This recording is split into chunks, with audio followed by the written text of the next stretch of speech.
everybody. Welcome to episode 26 of the Sweatpants Sessions. I'm Tom Hampton, coming to you as usual from the Overdub Nook here in scenic downtown East Nashville, Tennessee, the payday loan capital of the world. On episodes when we do this, today's t-shirt shout out is to Ardent Studios in Memphis, Tennessee. Ardent was founded by John Fry, God rest his soul. John was making records essentially out of his parents' house in Memphis for many, many years, and founded Ardent Studios in what I believe is now a laundromat, but then moved to the building that they're in now in Memphis on Madison around 1970 or so, and they've been there ever since.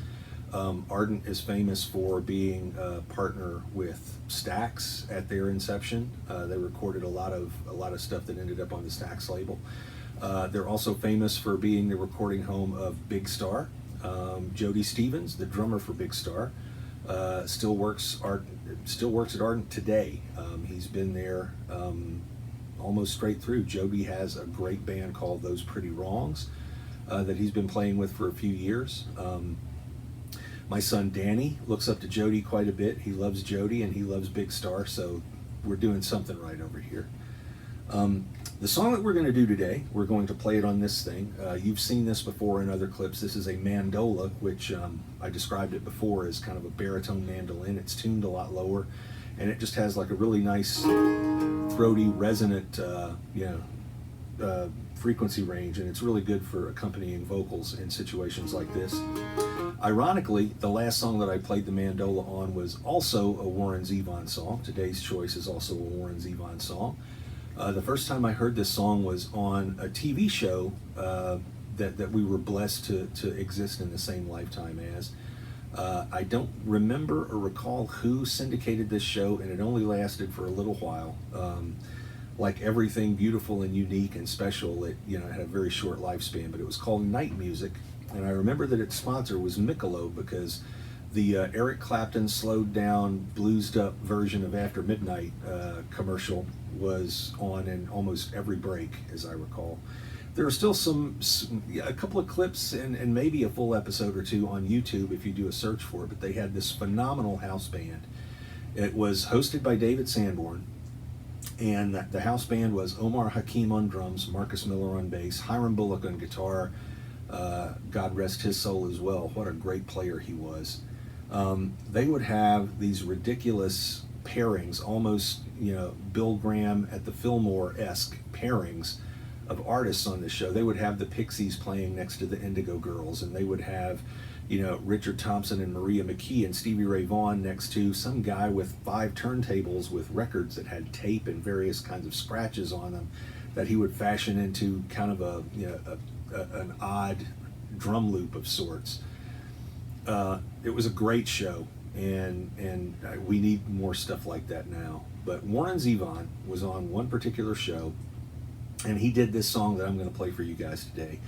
And I remember it vividly because I remember the solo that Hiram Bullock played in the middle of it was just amazing, like lyrical and understated, and it was,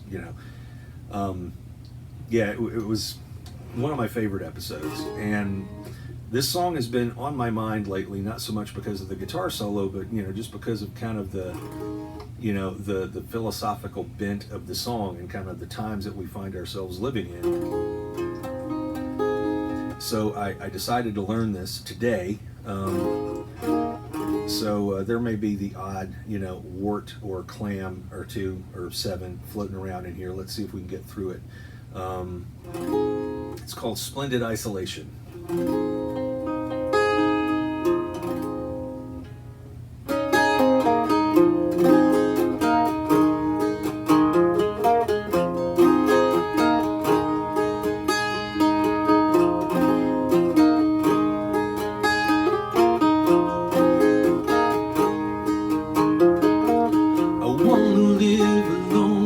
Desert, I wanna be like Georgia O'Keeffe. I wanna live on the Upper East Side and never go down in the street. Splendid isolation, I don't need no one. Splendid isolation.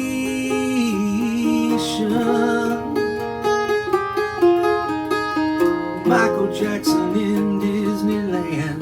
I'm gonna share it with nobody else. Lock the gates, Goofy, take my hand. Lead me through the world of self. Splendid isolation. I don't need no one. Splendid isolation.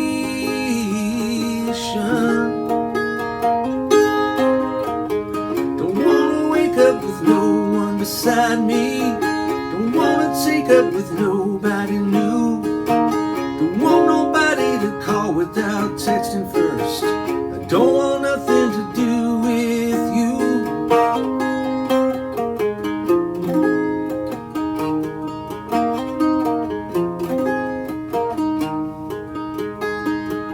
I'm putting tin foil up in the windows and lying down in the dark to dream.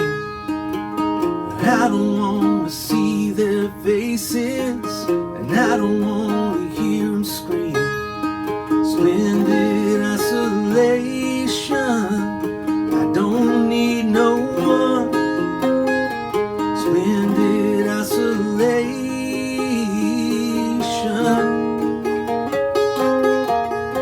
Splendid isolation. I don't need no one. Splendid isolation.